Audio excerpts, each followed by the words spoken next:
But my point is, Time out. Did you talk about him going viral? I talked about it in context to he went viral. That's when he came up. It's a yes. It's a yes and no. Did you talk about him going viral? Because that's when he was able to fix his phone. All right. What I really wanted to point out here is the deflection. There are two things I wanted to point out. Okay, in a lot of these arguments that's going down.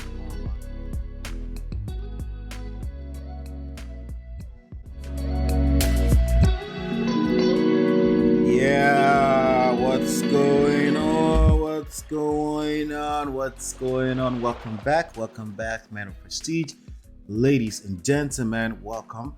We're going to have a conversation today. Today's topic, fake marriage gurus. We're going to also talk about the NYC subway suspect. And we're also going to talk about what does the manosphere and the feminazis has to do or have to do with this, right? So welcome back. Welcome to live taping. Shout out to you. Shout out to you and your family. Happy Easter. This weekend is going to be turned depending on what part of the world you're in. If you're in, let me just make sure audio is good, right? Awesome. So if you're in Nigeria, you already know what it is. If you're in America, you already know you have to pull that overtime. Maybe Sunday. Maybe you have a time off on Sunday. Maybe, right? Just maybe, right? But yes, welcome back. There's a couple of things that we're going to cover today. Today is going to be very quick, very sharp. I want to get to the point. As you know, what we talk about here is stuff that concerns men. All right? Things that has to do things that have to do with men, issues in life, relationships, in business, in career that has to do with men. That's what we talk about here. All right, and we're going to cover a couple of things. There's also another topic that I wanted to cover today, which is there's this video right here. Go viral. We're definitely going to be talking about this video right here with JT and PBM. They were talking about fake gurus, and I thought there was some interesting points that we're going to pull from there.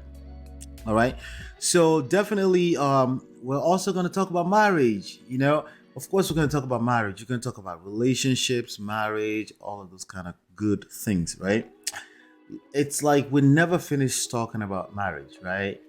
We talk about it so much that people start to get really, really annoying, but there's a reason why we're talking about it, right?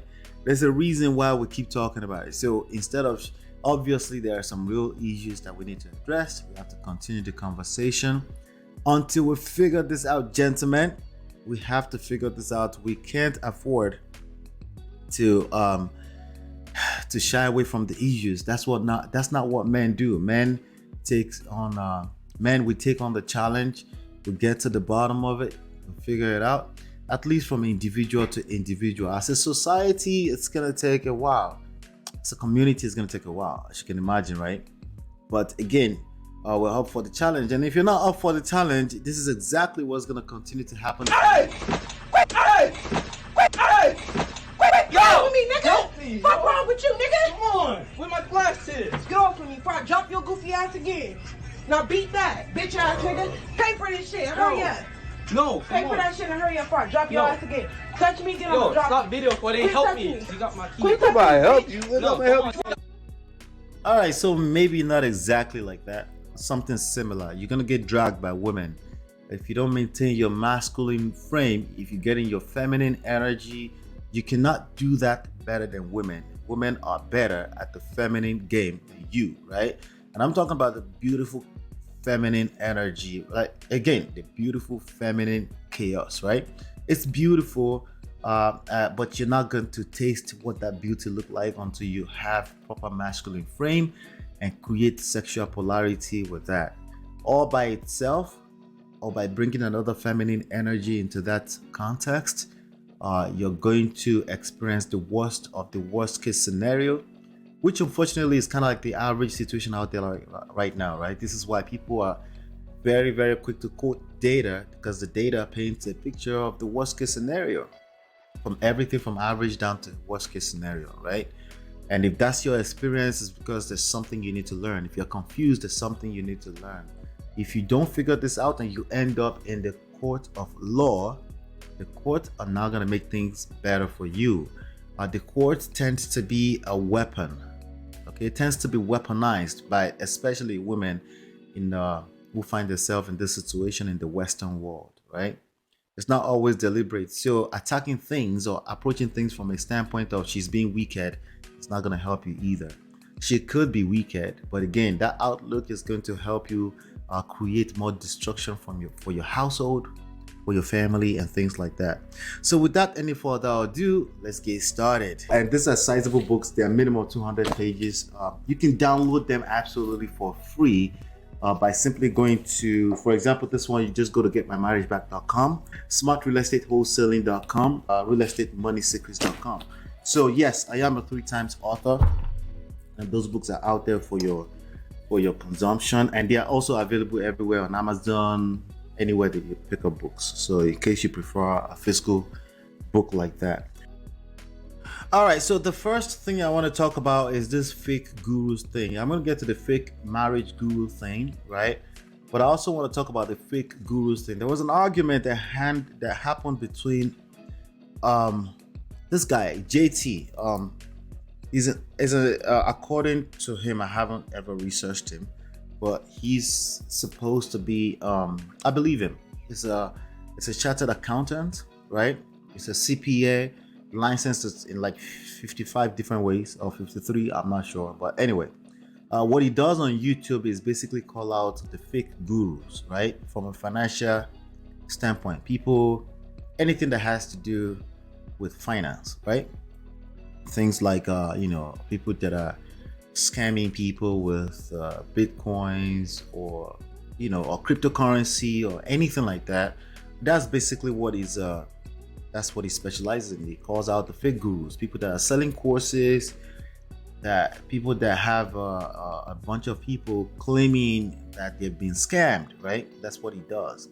But he happens to be also friends with a few other gurus out there.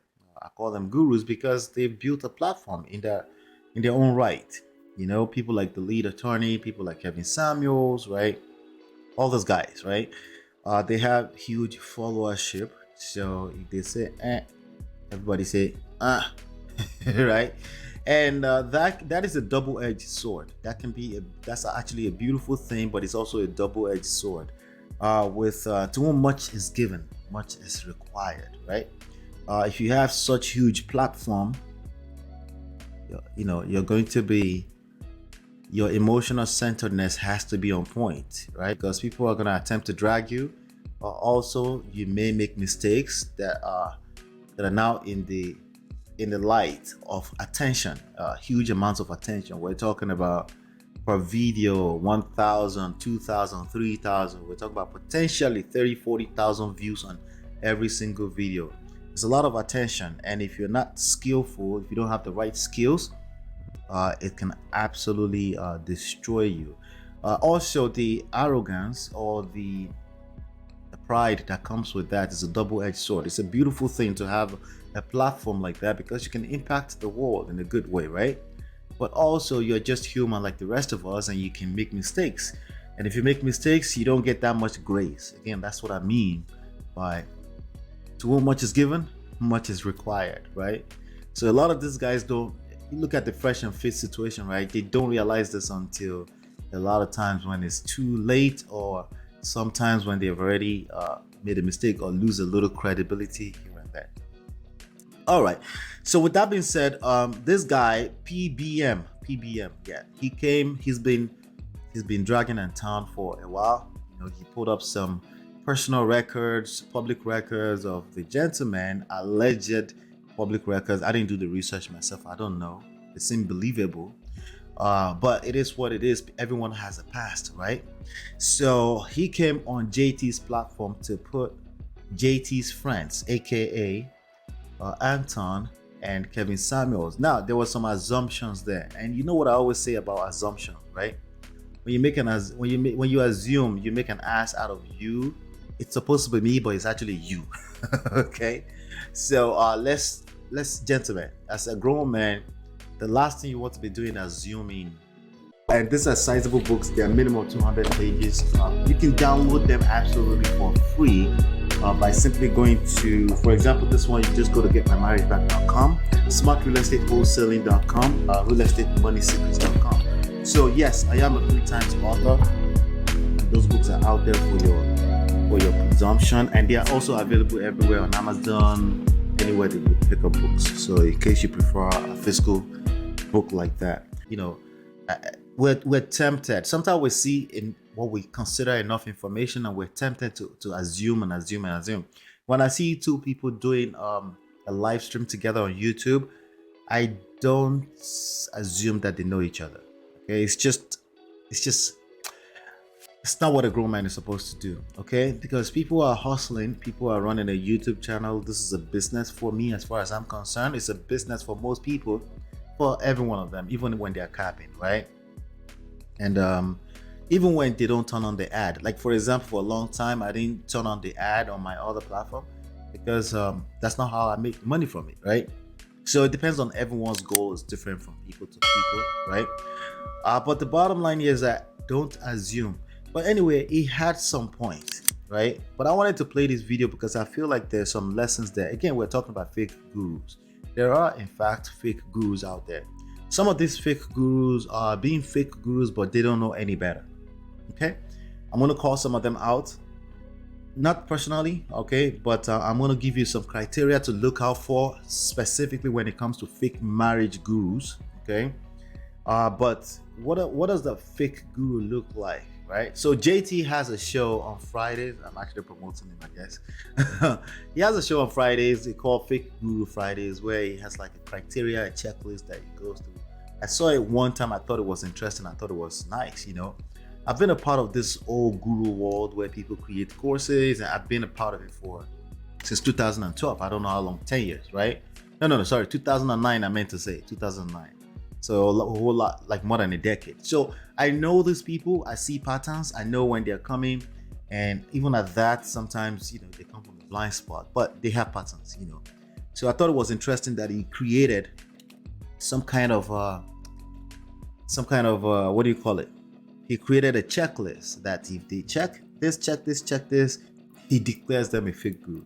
But you could go check him out. But let's watch this short clip, and there's some lessons here that I wanted to pull out for us, men and women, that I feel like you can look out for when it comes to fake gurus. They're all over the place as part of the result of COVID, and other things that have gone down the past few years, right? Including the horizons of career selection and things like that is changing. People, entrepreneurship is hot. So content creation, a lot of people think it's easy. So a lot of gurus are being created without knowing they are becoming gurus themselves. Some people go viral and they become gurus overnight, right? One of them is by the way, Kevin Samuel is not overnight, but to a lot of people it seems like overnight, right? But anyway, let me play this real quick. Viral. He didn't come up by claiming he's high value. They're talking about Kevin Samuel. He said he didn't come up by claiming he's high value. Okay, I don't watch him loyally. I stumble into him here and there because I watch quite a few Manosphere videos. But yes, I have never really seen him claim to be high value. I don't think I've ever seen any one of the big gurus claim to be high value too. I think people naturally call them high value because they talk about high value. It's a topic, right? It's a topic, and there are certain criteria, that 6 figure, 6 feet, 6 pack. No, I'm just kidding, but you get the gist, right? That you have to go through to become a high value, right? They talk about it, but I haven't really seen anybody call themselves high value. As a matter of fact, just a few days ago, I saw Fresh and Fit. There was a lady on their show asked, "Are you high value considered?" And he couldn't answer. It's just a weird answer. A weird question to answer for yourself, right? It's kind of weird, right? Even if you would be considered high value by a lot of people. But again, if you talk about high value so much and people come at you and say, "Hey, you think you're high value," don't be that surprised, okay? Because again, you talk about it so much. I don't talk about stuff like that because I think that's complete vanity, and eventually it will show up as vanity in your life. Even the Warren Buffetts of this world and things like that. It's a weird thing to call yourself. But anyway, maybe it's just me. Maybe it's just where I'm from, right? He got viral by pointing out the absurdity of certain women who desire high-value men. We're not talking about virality. We're talking about fake gurus. What are you talking about? You know what? When we first talked about Kevin, you was talking about he went viral because of blah, blah, blah, blah, blah. That's what you said, right? The issue is the fake gurus. Is that what you said? I did bring that up, but my point is... Time out. Did you talk about him going viral? I talked about it in context to he went viral. That's when he came up. It's a yes or no. Did you talk about him going viral? Because that's when he was able to fix his phone. All right. What I really wanted to point out here is the deflection. There are two things I wanted to point out. Okay, in a lot of these arguments that's going down online, Clubhouse, on social media, Facebook, everywhere, right? You have two extremes of the same side, and that's one of the reasons why we'll never get to the bottom or any type of solution. One person is trying to squeeze a whole conversation into yes and no. Hey, I get it. Sometimes they want to get yes and no so they can know how to bring the next question up. I get that. But again, once you're on a panel and you're having a conversation with people, yes and no is such a disingenuous way of trying to get to a point. I get it. I do it too as well, right? The other side of things is that if somebody's asking you yes and no, if you have trouble saying yes and no, there's a good chance that you have your own bias.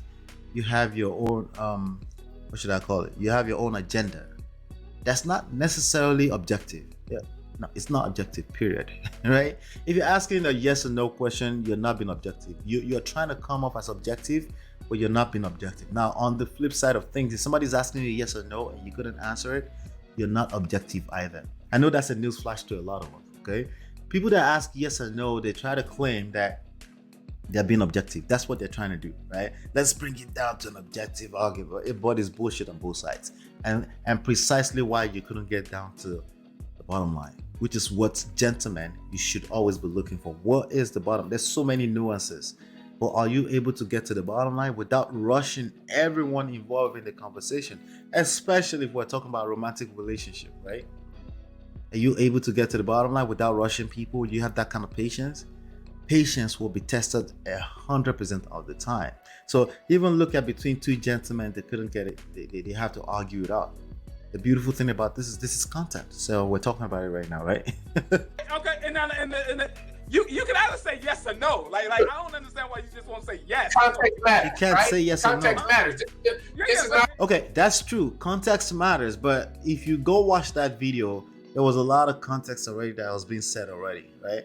If you ever see me on a panel, you see me very quiet a lot of time. I'm just quiet until you call on me or until I feel the need to add some kind of value. If I see that there's a place I can add value, but typically that's not the case, because again, when people going back and forth, usually they've made up their mind on what they think, right?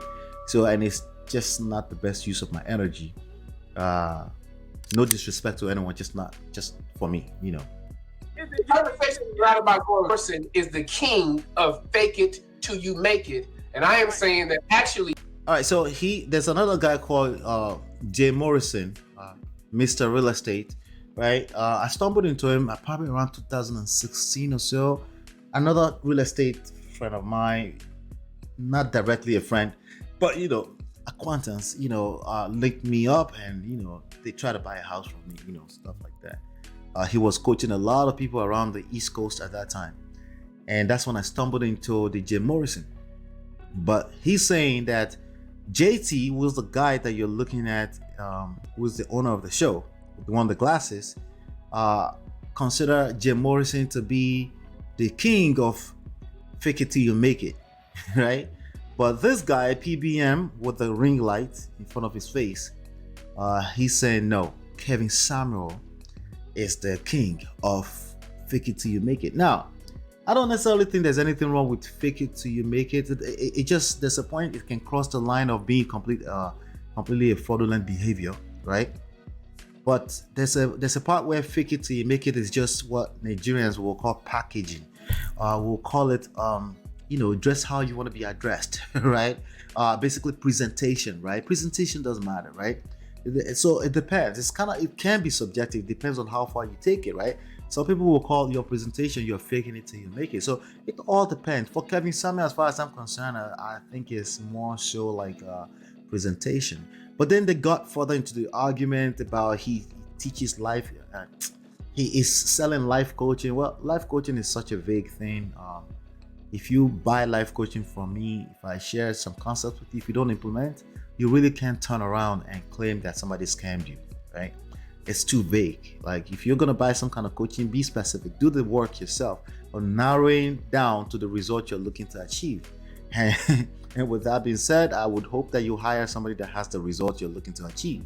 And that's one of the problems with this situations here, right? Kevin Samuels is. Okay, and let me explain the difference between the two in my viewpoint. You haven't done the research. No. Let me explain the difference. Right? The difference is Jay Morrison's fake it till you make it is what he's selling. He's selling the lie. The way that he makes his money, in my point of view, is that he is selling the fake it. All right, so I kind of agree with that, right? Kind of agree with that. If the result you're looking to achieve is being sold by a person that doesn't have the result, I consider that fake guru, or let me say never been done before. More so never been done before. So with that being said, I want to move on into the next subject here.